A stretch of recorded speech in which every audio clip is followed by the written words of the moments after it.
Hello, everyone. My name is Mike, and this is Matrix to Paradise. I I didn't make a video on Wednesday. I was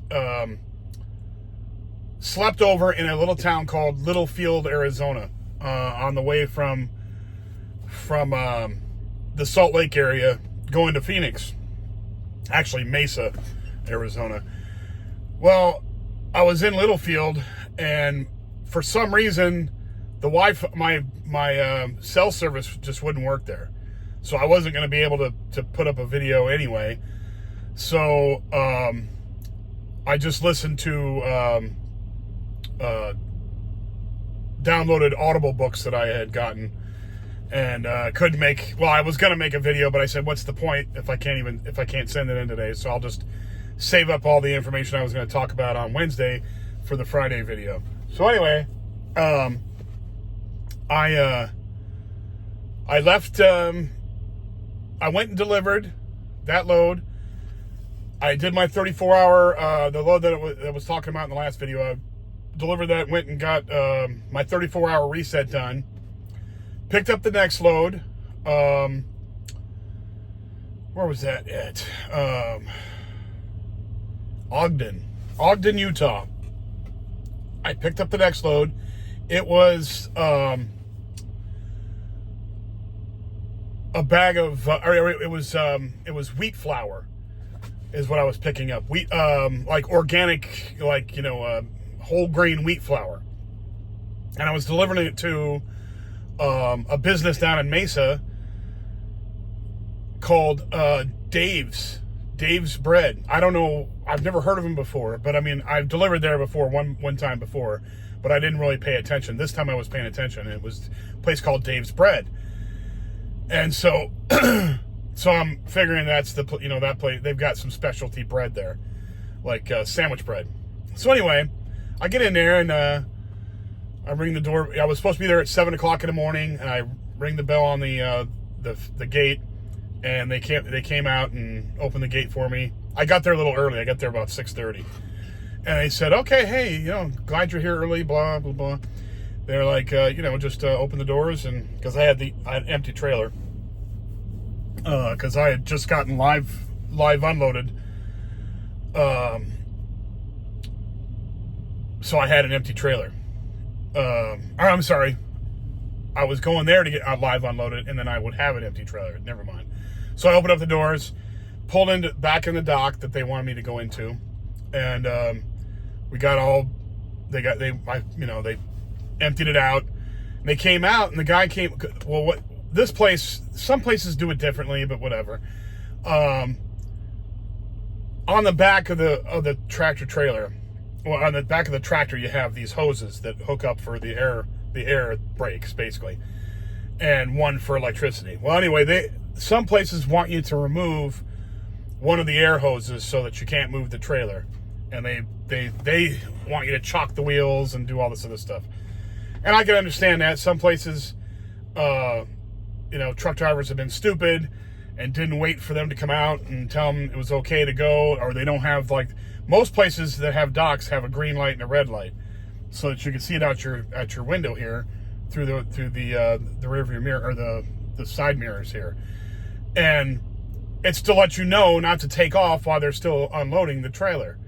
Because they use forklifts and stuff, and somebody could get killed if you pull, if they were in the middle of coming off the trailer and you pulled out of there and they fell to the ground, those, that's a good drop. That's a good 10-foot drop. And, well, not a 10-foot drop, it's about a 5-foot drop, but those forklifts weigh like 3,500 pounds. They're like really heavy. And you could really seriously get injured, so some people are just idiots. But anyway, so that they took one of the hoses off, so I couldn't move the trailer. When you take one of the hoses off, it locks up the emergency brakes, so you can't move the trailer. So anyway, they came out there to take the hose off from the trailer that was attached to from the tractor, and he said, we'll start at 7. It was already, by this time it was already about 7 or 6:50, and after I gotten all, set up and backed into the dock and did all that, he said, well, my guy is coming to start work. We have one guy that's an unloader or whatever, and he's one that uses the forklift. And he said he'll be here at 7. He'll do it right away. Don't worry, it won't take long. And he was right. They didn't take long at all. But anyway, so the guy came out, the forklift driver guy came out, and to bring me the bills, the bill of lading, so that I could use it for my paperwork, and because we get a copy too. And to take they put a lock on your airline thing, so you can't re-hook up the airline, because people do that too. So they put a lock on there. We came out to take the lock off so I could reattach the hose and to bring out my bills. But he also brought a loaf of bread, and I was like, "Hey, that's cool, thanks." He's like, "Here, you want some bread? This is our favorites here." And it's really good bread. I used it with some of my sandwich meat that I have in the fridge. And it's like this, you could tell it's like gourmet wheat bread, It's not that stuff where they have like,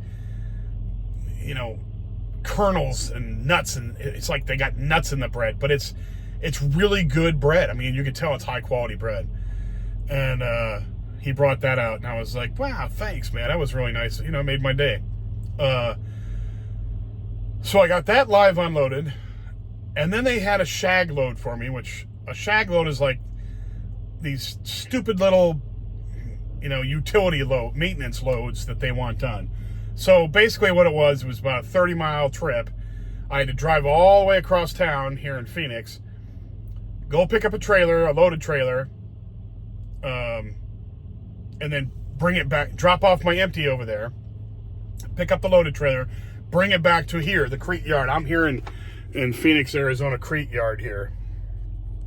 And to bring it back here to Crete, here's the Crete place here. I'm not here for vacation. I'm not here for time off, though. I'm just here because they happen to route me through here. I'll be back here another week or two. But anyway, so I brought that back here. Pain in the neck because, I brought that one back here, but then, of course, I don't have a trailer. Okay, an empty trailer. So I had another load that I had to pick up today. So I'm dealing with 3 different loads today. So I dropped off that trailer, and it's over there, a couple trailers over. And then I don't have an empty to take to my next shipper, because you need an empty to take to a shipper every single time. So I don't have an empty. So then they send me to all the way across town again, send me to some place to go pick up an empty at the Home Depot. Well, the Home Depot, you go to Home Depot, the one they have here in Phoenix, the DC they have in here in Phoenix, and Home Depot doesn't keep our empties there. They send them over to Swift's yard. They must pay Swift to store empty trailers over there, because I had to go over to the Swift yard, Swift Trucking Company yard. Had to go over there, bobtail, and look in the lot that they have for the empty trailers for Home Depot. I don't know how they have some kind of deal going on there between Swift and Home Depot that they let them store all kinds of empties over there. But apparently our empties are there too. So I go over there. Nope, there's no empties there, none whatsoever. So I'm like, I text them back on the tablet. And I'm like, where else? So then they send me way the hell out, further out in that part of town, west side part of town, way out there, to get another, to go to another site to get a trailer. So I go out there, pick up the trailer, bring it over to my next load's destination, the shipper for my next load, bring it over there, and they have this.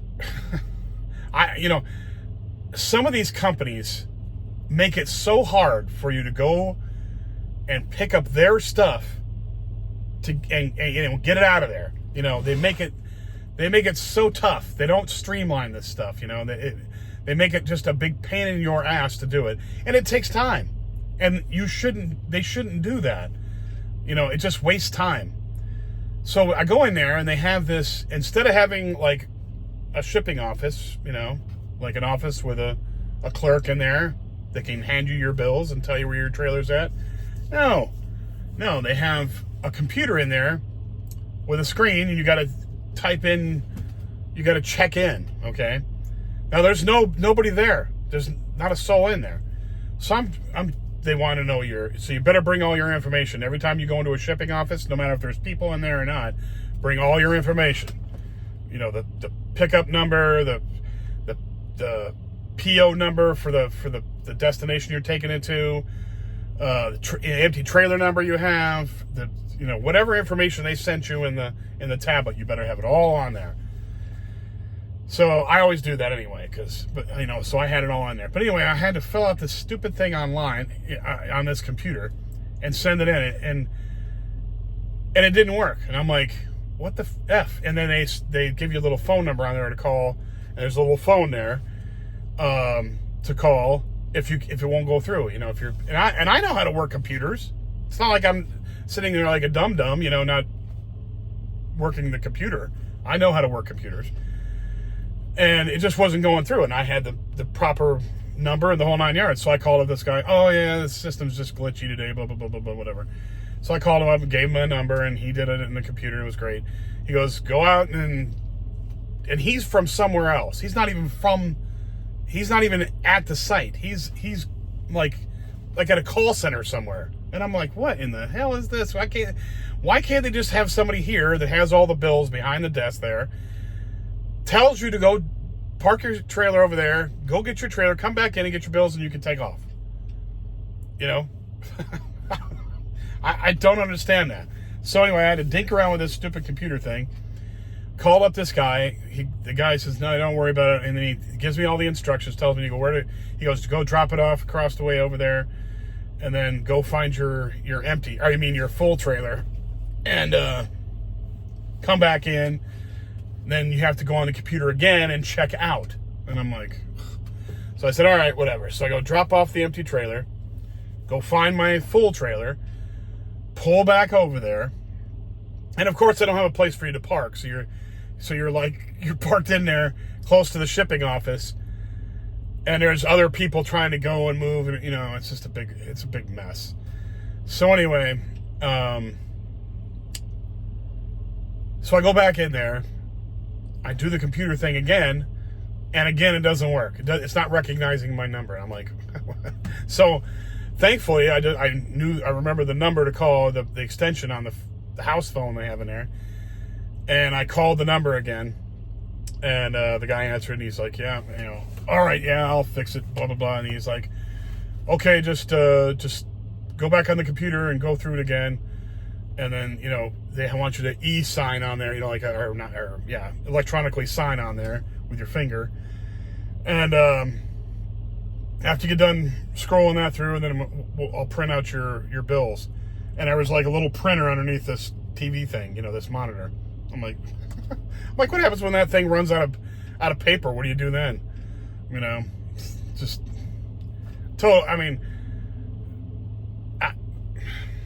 It's just like inefficient as hell. I don't know how these places work.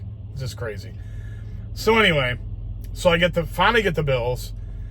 I get back in my truck, and get the hell out of there. And now I'm back here in the yard, and I'm hooked up to my new trailer, or my new load, and I'm going to be heading out tomorrow. And so I'm going to be going back to Utah to drop this off in right around the Salt Lake area again, West Valley, Utah. And I'm going to drop this off in Utah. Then I pick up another load in Utah from Owens Corning, the people that make insulation for houses and stuff. Owens Corning. They make other stuff too. They make plastic stuff and all kinds of crap. But anyway, so I'm going to Owens Corning and picking up a load there and taking it to Kansas City. So I'm going to Kansas City. Then from Kansas City, I've got another load going to Dallas, which Dallas is a big pain in my butt driving through there. But You know, for the mileage, everything's good. This is all going to fit into this week, so this next paycheck. So I'm really happy about that. So I'm going to have over 2,000 miles again, which is good. You know, it's not I wish I had 3,000, but over 2,000 is good. But anyway, so that's what's going on. You know, just a beautiful day. I mean, it's been a beautiful day here in Phoenix. Honestly, it was hot, but it wasn't like blazing hot like it's been in the past like month and a half. It's been pretty blasting hot here. It's kind of cooled down, so it's only like in the low hundreds, not like in the teen hundreds. So I'm kind of happy about that. Let's see what else. Oh, I was up in Salt Lake the other day, and it's kind of chilly up there.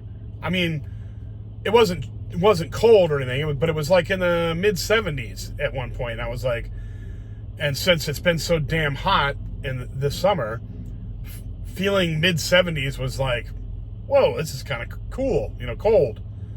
And I was like, wow, I can't believe that my body has gotten so warm acclimated that 70s is making me feel cold. You know, that's kind of weird. But anyway, so I thought I'd throw that little tidbit in there. Everything is going great for me. I am just trucking along, stacking my cash to leave next year, and all is looking good. I just heard back from my pension, the pension people for the post office, and they are processing my my retirement, which is good. And I should be hearing back about that. They sent me a letter and they gave me a code to go through, and I can go and check the progress and all that on the website. So it should be happening here soon, and I can't wait to see how much I'm actually going to get. You know, just so I can start planning my life overseas. Basically, is what it is. And just keep plugging away, keep doing what I'm doing, keep making videos. It's going to happen. And I'm thinking, you know, May-ish next year. Maybe June. It depends on how much, you know,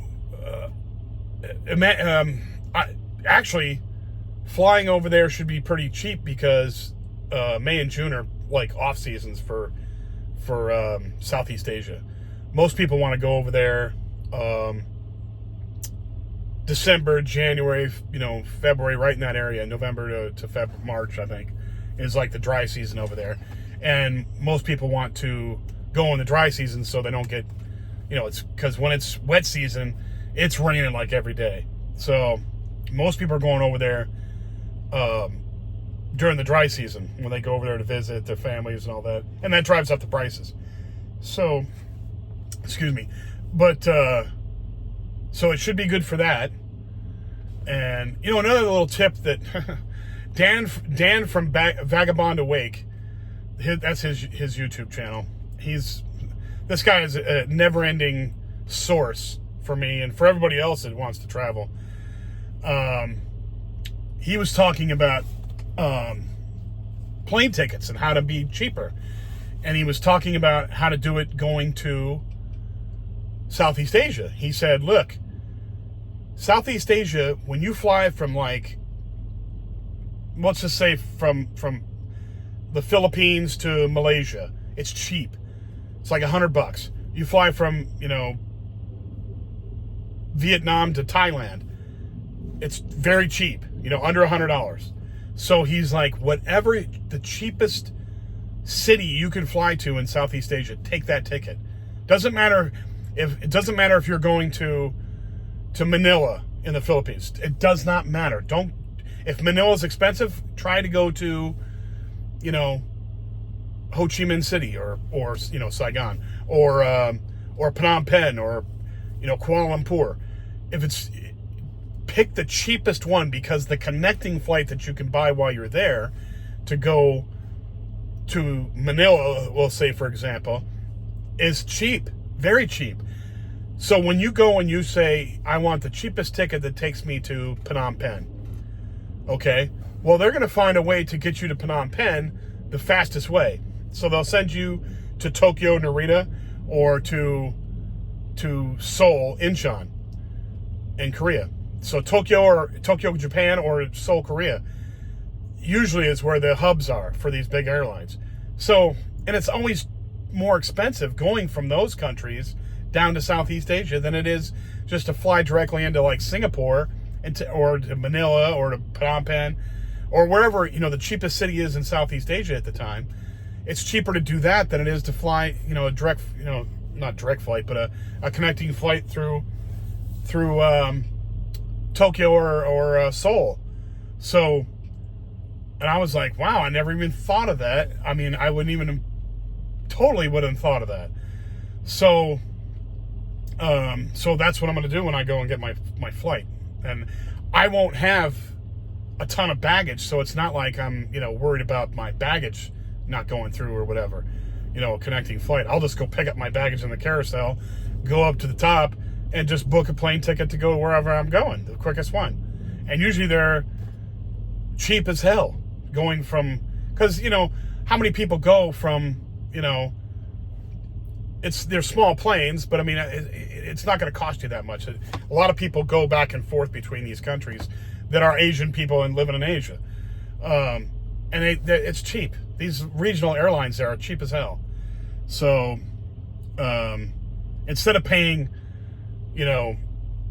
Korean air prices or, Japan air prices, you're paying, Malaysian air prices or, whatever other regional airlines that are there.